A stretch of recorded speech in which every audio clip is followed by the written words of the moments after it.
Hello guys! Hello Gemini! Welcome dito sa aking channel. Kapalaran 888, Gemini. Alamin natin kung anong messages, vibration, gabay energy para sa lahat ng Gemini. This is general reading.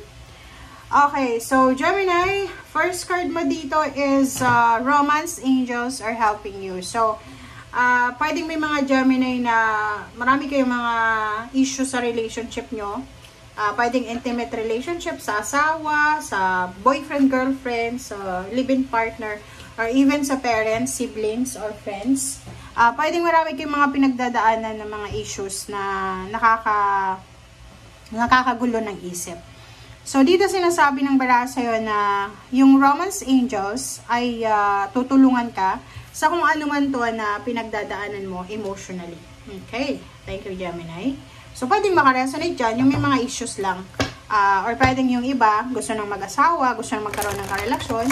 So, dito sinasabi na pwedeng matulungan kayo sa ngayon.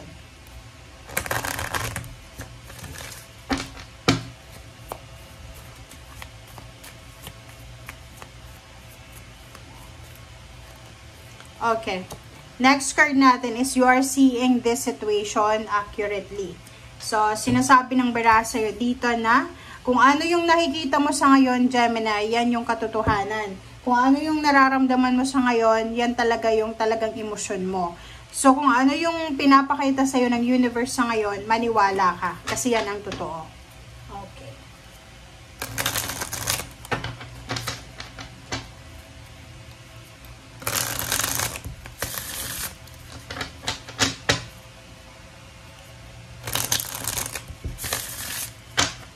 Okay, Gemini.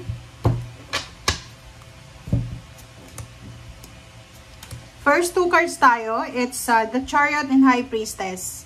So, sinasabi ng baraha, isang transformation, isang alchemy, isang Wheel of Fortune, or Wedding Chariot, or movement. Mabilis siya, mabilis na pagkilos, mabilis na development, mabilis na progress, ang posibleng darating sa iyo, Gemini.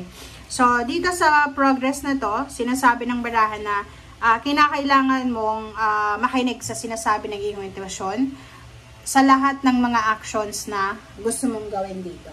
Okay? Okay. Next card is Ace of Pentacles and Knight of Cups. Sinasabi ng baraha sa'yo dito, Gemini, na it's money and career, relationship, ang posibleng papasok sa'yo. Okay? So, sinasabi ng Knight of Cups na if you're looking for a relationship, maybe new relationship, new friends, new attachment, new connection, ang posibleng papasok sa buhay mo. And at the same time, isang job offer, isang financial gateway, door, posibleng magbubukas para sa'yo. Okay? Next card natin is Two of Wands. So, sinasabi ng Two of Wands sa'yo dito na may mga pagkakataon siguro simula ngayon na medyo nandun ka sa crossroad na parang hindi mo alam kung ano yung priority mo. If it's money or career, if it's relationship. So, etong Two of Wands, dito siya sa Knight of Cups and Ace of Pentacles. So, pero yung pinaka-mindset mo talaga ngayon or yung pinaka-gusto mo talaga ngayon sa buhay is progress talaga, development.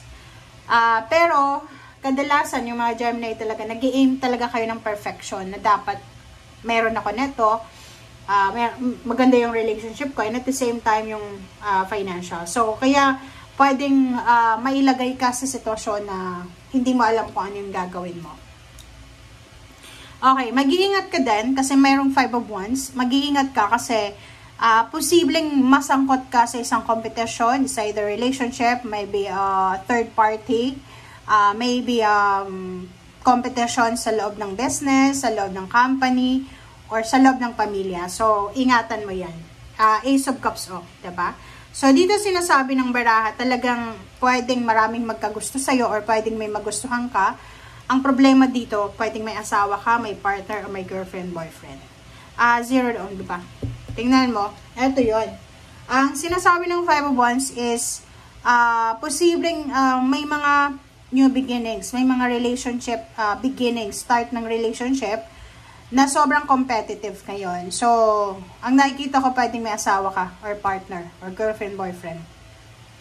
Na, yun yung rason kung bakit nasa crossroads ka. But, kung makikita mo yung Queen of Swords, sinasabi ng barasa yun na nag-e-enjoy ka lang naman. Pwedeng bata ka pa, or pwedeng wala ka pa sa edad para magseryoso. Comment down below if you resonated. Knight of Wands, so nakikita ko sir dito, sobrang excitement yung nararamdaman mo, sobrang kilig, sobrang confidence. Alam mo yung parang first time nagkarelasyon or first time nagkaroon ng manliligaw or nililigawan. Ganun yung energy mo. Okay. Three of Swords, nakikita ko sir dito na mag-iingat ka kasi baka sa sobrang kilig mo, sa sobrang confident mo sa sarili mo, pwedeng masaktan ka, pwedeng maloko ka, mascam ka, mabetray ka, matraidor ka. So, yan ang kailangang ingatan. The World card, and then Ace of Swords. So, if you're planning to go to abroad, or to relocate, or to change residence, change job, or career, isa sa mga mangyayari sa ngayon is magkakaroon ka ng maraming connection, information, communication, connection. Yung parang, yung mga kakilala mo, sila mismo yung parang magsasabi sa'yo na, oy Gemini, alam mo, may hiring doon sa ganyan, ganito. So, nakikita ko na handang-handa ka, 'di ba? So, handang-handa ka para sa pagta-travel, pag-relocate, 'di ba? Parang yung iba sa inyo diyan, eagerness to, 'di ba? Eagerness talaga na makalipat, eagerness talaga na matry tumira sa ibang bansa. So nakikita ko sir dito na meron ditong Gemini na nagpaplano siyang mag-migrate sa Amerika or Europa, and kasama yung pamilya. Pwedeng yung pamilya mo nasa Pilipinas and naghahanap ka talaga ng trabaho sa ibang bansa, maybe Canada or America, na kailangan madala mo yung pamilya mo. Okay? So, yun. Ito naman is judgment, 'di ba? Isang desisyon ang kailangan mong gawin. Okay? And yung decision making na to is once na nagawa mo na siya, hindi ka na dapat na bumaliktad pa. So, ibig sabihin, mag-iingat ka sa desisyon na gagawin mo. Okay?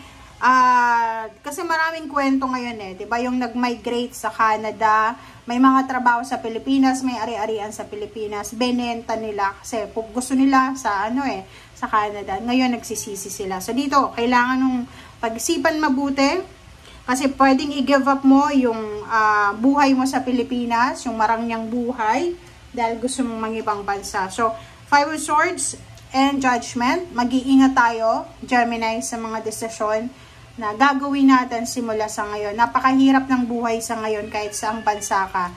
So, just pray and ask guidance sa ating angels and guides na sana tama itong direksyon na gusto mong tahakin. Thank you guys. Bye!